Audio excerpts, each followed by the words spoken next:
ప్రోత్సహించి ఉగ్రవాదం ద్వారా భారతదేశం యొక్క సమగ్రత సమైక్యత దెబ్బతీస్తుందో, ఏ రకంగా పాకిస్తాన్ ఏకాకి చేయాలో భారత ప్రభుత్వ ఆహ్వానం మేరకు రాజకీయాలన్నీ పక్కన పెట్టి మన పార్లమెంట్ సభ్యులు ప్రపంచాన్ని తిరుగుతూ ఉంటే, ఢిల్లీలో కూర్చున్నటువంటి రాహుల్ గాంధీ, హైదరాబాద్ ఢిల్లీ పర్యటన చేస్తున్నటువంటి రేవంత్ రెడ్డి,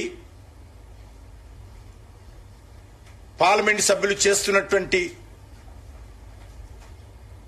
ఈ కార్యక్రమాలన్నీ నీళ్లు జల్లే విధంగా, బూడిదల పోసే పన్నీర్ అయ్యే విధంగా వ్యవహరించడం ఏదైతున్నదో దేశ ప్రజలందరూ గ్రహిస్తున్నారు,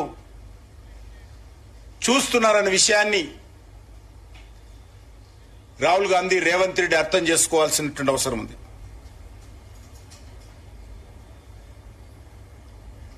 రేవంత్ రెడ్డి మొన్న ఢిల్లీకి వచ్చి 3 రోజులు రాహుల్ గాంధీ దర్శనం కోసం ఆపసోపాలు పడి అవమానానికి గురై ఢిల్లీ తిరిగి వెళ్లిపోయి రాహుల్ గాంధీ చేసినటువంటి అవే మాటలను ఆయన వెళ్లవేస్తూ నిన్న తెలంగాణ గడ్డ నుంచి భారత సైనికులను అవమానించే విధంగా మాట్లాడము, తక్కువ చేసి చూపించడము దుర్మార్గమని సందర్భంగా మనం చేస్తున్నాం. కనీసం మన పార్లమెంట్ సభ్యులు ప్రపంచంలోని అనేక దేశాలు తిరుగుతున్నారు, రాజకీయాలకు అతీతంగా తిరుగుతున్నారు, దేశం తరఫున తిరుగుతున్నారు అనేటువంటి భావన కూడా లేకుండా రాహుల్ గాంధీ కాంగ్రెస్ పార్టీ రకంగా వ్యవహరించడము దురదృష్టకరం ఈ సందర్భంగా మనం చేస్తున్నాం. దేశ భద్రతకు భంగం కలిగించే విధంగా, దేశ సైన్యం యొక్క ఆత్మస్థైర్యాన్ని దెబ్బతీసే విధంగా ఈ నాయకులు మాట్లాడము దేశ ప్రజలందరూ ముక్త కంఠంతో ఖండించాల్సిందిగా కోరుతా ఉన్నాను. నిన్న రేవంత్ రెడ్డి గారు మాట్లాడుతున్నప్పుడు మన పాకిస్తాన్ అనే పదం వచ్చింది. పాపం వాళ్ళ మనస్సులో ఏముందో అనుకోకుండా మాటలు కూడా ఆ రకంగానే దొల్లుతా ఉన్నాయి.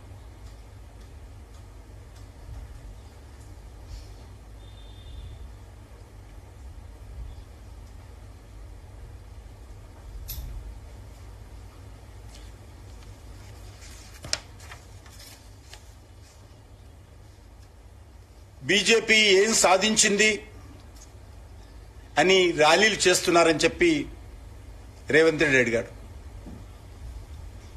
బీజేపీ ఏమీ సాధించలేదు. బీజేపీ జెండా పేరు మీద ఎక్కడ కూడా తిరంగా ర్యాలీలు జరగలేదు. దేశంలో ఏ ఒక్క గ్రామంలో కూడా భారతీయ జనతా పార్టీ జెండా, భారతీయ జనతా పార్టీ పేరు లేకుండా అన్ని వర్గాల ప్రజలు ఏకమై తిరంగ యాత్రలు నిర్వహిస్తూ ఉంటే రేవంత్ రెడ్డికి బీజేపీ తిరంగ యాత్రలు కనిపిస్తూ ఉన్నాయి.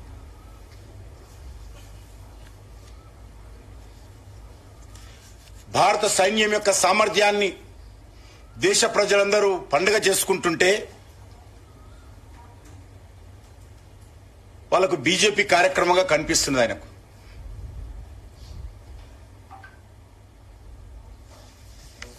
ఇది ఒక రాజకీయ పార్టీ కార్యక్రమం కాదు. భారత సైనికుల కండగా భారత ప్రజలందరూ కూడా కులాలకు అతీతంగా, మతాలకు అతీతంగా నిర్వహిస్తున్నటువంటి తిరంగా యాత్రలని చెప్పి ఈ సందర్భంగా మనం చేస్తున్నాను. ఇంకొక అడుగు ముందుకెళ్లి రాహుల్ గాంధీ ప్రధానమంత్రి అయి ఉంటే పీఓకేని ఆక్రమించుకునేవాడు అంటారు రేవంత్ రెడ్డి. పాపం ఈ జన్మలో రాహుల్ గాంధీకి అవకాశం లేదు. కానీ ఒకటి మాత్రం స్పష్టం చేయదలుచుకున్నాను, అసలు పీఓకే పాకిస్తాన్కి ఎవరిచ్చారని అడుగుతా ఉన్నాను. ఇన్ని సంవత్సరాలుగా పిఓకే ఒక రావణ కాష్టం లాగా, జమ్మూ కాశ్మీర్ ఒక రావణ కాష్టం లాగా నడిపింది కాంగ్రెస్ పార్టీ ప్రభుత్వం కాదా అని అడుగుతా ఉన్నాను.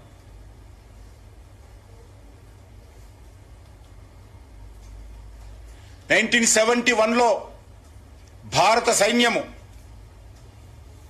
లాహోర్ వరకు చొచ్చుకపోతే వెనకకు పిలిపించింది ఎవరో రాహుల్ గాంధీకి రేవంత్ రెడ్డికి అర్థం కాకపోతే, కనీసం చరిత్ర తెలుసుకోలేకపోతే భారత సైన్యం చేసేదేమీ లేదు. 93,000 మంది సైనికులను బేషరతుగా భారత్కు లొంగిపోయినటువంటి పాక్ సైనికులను వదిలివేసిన విషయము రాహుల్ గాంధీకి రేవంత్ రెడ్డి తెలియకపోతే సైనికులు ఏం చేసేది లేదు. ఒకటే అడుగుతా ఉన్నాను, నరేంద్ర మోడీ గారు వచ్చిన తర్వాత మొదటిసారి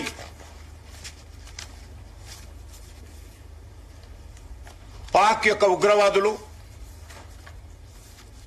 మన సైన్యం మీద దాడి చేశారు. ఫస్ట్ టైం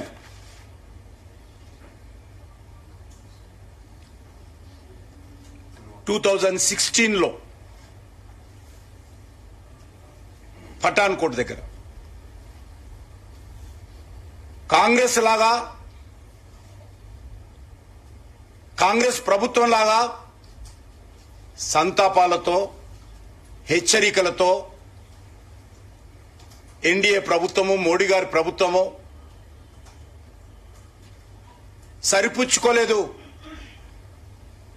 భారతదేశ చరిత్రలో మొదటిసారి ఒక ఉగ్రవాద సంఘటన నరేంద్ర మోడీ గారు ప్రధానమంత్రి అయిన తర్వాత జరిగితే మొట్టమొదటి సంఘటన సర్జికల్ స్ట్రైక్ పేరుతో ఏ రకంగా పాకిస్తాన్ భూభాగంలోకి భారత సైనికులను పంపించి ఏ రకంగా మన భారత సైనికుల యొక్క పరాక్రమాన్ని ప్రపంచానికి తెలిసేటట్టు జరిగిందో అది మొదటిసారని సందర్భంగా మనిస్తున్నాను.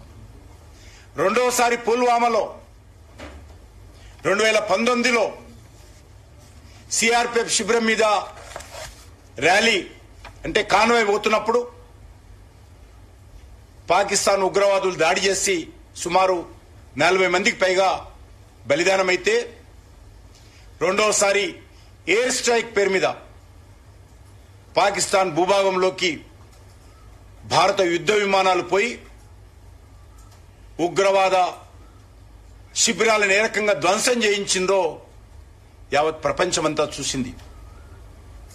మూడవసారి మొన్న పహల్గామ్లో జరిగితే ఆపరేషన్ సింధూర్ పేరుతో ఏ రకంగా పాకిస్తాన్కు నరకం చూపించామో ఈరోజు ప్రపంచమంతా చూస్తూ ఉంది. కానీ కాంగ్రెస్ పార్టీ హయాంలో అనేక సార్లు గత 40-50 సంవత్సరాలుగా కొన్ని వందల ఉగ్రవాద కార్యక్రమాలు జరిగాయి. ఒక జమ్మూ కాశ్మీర్లోనే ఆర్టికల్ 370 తొలగించే వరకు 42,000 మంది పైగా చనిపోయారు. ఢిల్లీలో వరుస పేలుళ్లు, బాంబేలో వరుస పేలుళ్లు, హైదరాబాద్లో వరుస పేలుళ్లు, ముంబైలో నడుస్తున్నటువంటి 7 రైళ్లలో ఒకటేసారి పేలుళ్లు. ఈ రకంగా ఉగ్రవాద సంఘటన జరగనటువంటి రాష్ట్రం లేదు ఈ దేశంలో. కానీ ఏ రోజైనా కాంగ్రెస్ పార్టీ కనీసం కలలోనే ఆలోచించిందా? సర్జికల్ స్ట్రైక్ గాని, ఎయిర్ స్ట్రైక్ గాని, ఆపరేషన్ సింధూర్ లాంటి సంఘటనలు సైనికులకు స్వేచ్ఛనిచ్చి, సైనికులకు పూర్తి అధికారాలు ఇచ్చి, సైనికుల అధికారుల పర్యవేక్షణలో ఈ ఆపరేషన్ జరిపించినటువంటి చరిత్ర ఎన్నడైనా ఊహించిందా కాంగ్రెస్ పార్టీ? అది నరేంద్ర మోడీ గారి నాయకత్వంలో 140 కోట్ల మంది ప్రజల యొక్క ఆత్మ గౌరవాన్ని పెంచే విధంగా, భారత సైనికుల పరాక్రమాన్ని చూపించే పూర్తి స్వేచ్ఛనిచ్చి పాకిస్తాన్ మీద దెబ్బతీస్తే మీరు సంతోషపడకపోతే కనీసం బయటికి బాధను వ్యక్తం చేయకుండా మనం చేస్తాం. సైనికులను అవమానం చేసే విధంగా ఉండకూడదని మనం చేస్తా ఉన్నాం.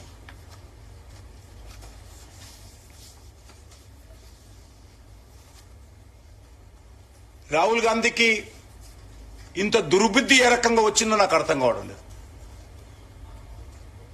ఎన్ని ఫైటర్ జెట్లు కూలాయో ఆయన అడుగుతాడు, నిన్న అలా ముఖ్యమంత్రితో అడిగిస్తాడు.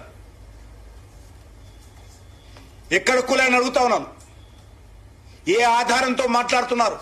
కనీసం పాకిస్తాన్ కూడా ఈ రోజు వరకు మేము రఫేల్ యుద్ధ విమానం కూల్చామని అఫీషియల్ గా వాళ్ళు కూడా ఒక్కరోజు కూడా మాట్లాడలేదు.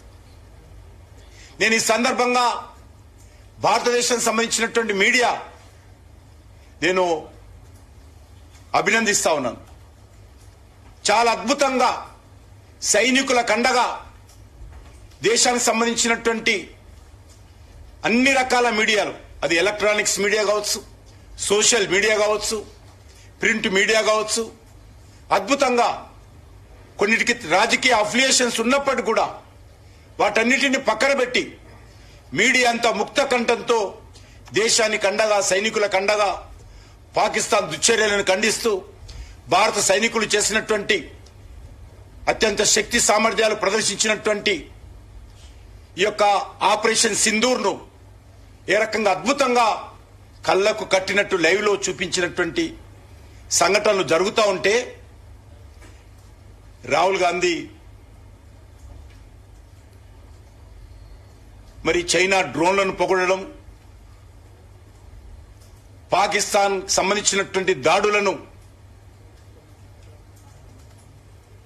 పెంచి చూపించడము, మాట్లాడము,